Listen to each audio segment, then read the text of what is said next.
हिंदू होने के नाते, एक सनातनी होने के नाते माननीय अध्यक्ष जी, हम तो ये कहते हैं कि न्यायालय किसी भी मंदिर पर सर्वे का अगर कोई आदेश करती है तो मैं नहीं समझता कि किसी भी सनातनी, किसी भी हिंदू को कोई आपत्ति होगी।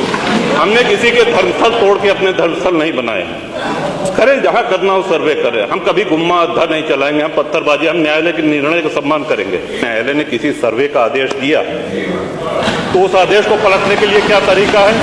उससे बड़ी अदालत में जाए कि सड़क पे खड़े होकर के पत्थर प्रशासन के ऊपर और पुलिस के ऊपर चला जाए।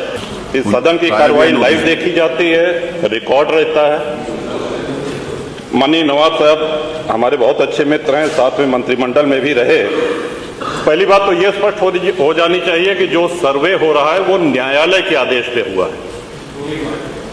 और जितने लोग बोले हैं, इन्होंने पत्थरबाजी का कोई जिक्र, कोई चर्चा नहीं की। अब हम एक चीज तो ये भी जानना चाहेंगे कि क्या पत्थरबाजी करने से न्यायालय का आदेश बदल जाता है? अगर न्यायालय ने किसी सर्वे का आदेश दिया तो उस आदेश को पलटने के लिए क्या तरीका है? उससे बड़ी अदालत में जाए कि सड़क पे खड़े होकर के पत्थर प्रशासन के ऊपर और पुलिस के ऊपर चला जाए। आज तक कभी प्रशासन का निर्णय, न्यायालय का निर्णय इससे बदला हो तो?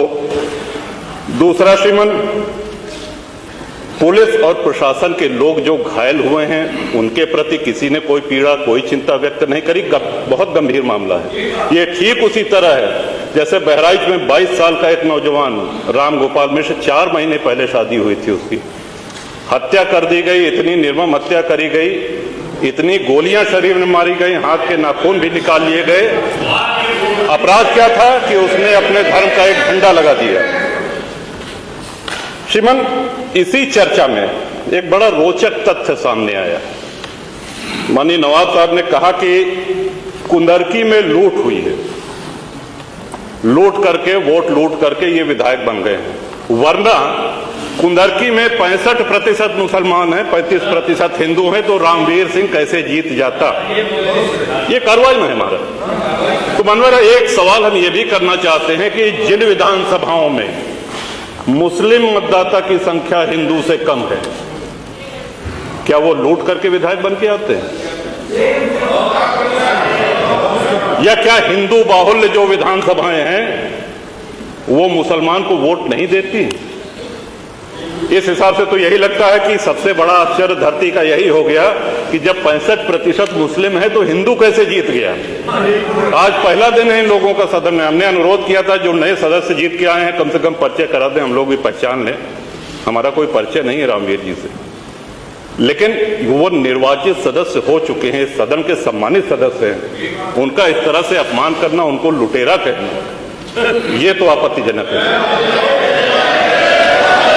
और सर्वे हम बोल रहे तो आप बोले।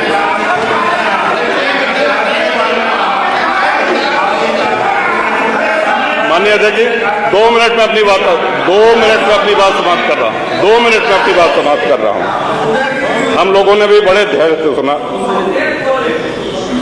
तो इस सदन का एक क्राइटेरिया, एक मापदंड क्या ये तय मान लिया जाए कि जहां हिंदू अधिक है वहां हिंदू विधायक को ही जीतना चाहिए, मुस्लिम विधायक सिर्फ वहीं से जीतना चाहिए जहां मुस्लिम की आबादी 50% से अधिक है?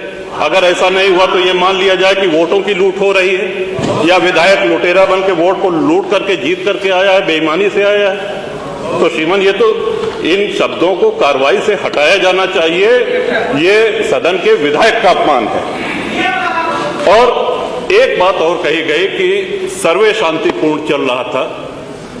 एक हिंदू होने के नाते, एक सनातनी होने के नाते माननीय अध्यक्ष जी, हम तो ये कहते हैं कि न्यायालय किसी भी मंदिर पर सर्वे का अगर कोई आदेश करती है तो मैं नहीं समझता कि किसी भी सनातनी, किसी भी हिंदू को कोई आपत्ति होगी।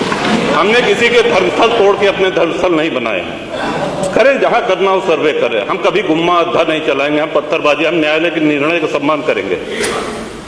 तो शासन का काम, प्रशासन का काम तो न्यायालय के निर्णय को लागू कराना होता है। तो इसलिए माननीय अध्यक्ष जी, इस पे चर्चा कराई जाए। चर्चा में भाग लेने की इच्छा इधर भी है, इधर भी है, बहुत से लोगों की है, और चर्चा कराई जाएगी तो बहुत सी सच्चाइयां सामने आएंगी। बहुत बहुत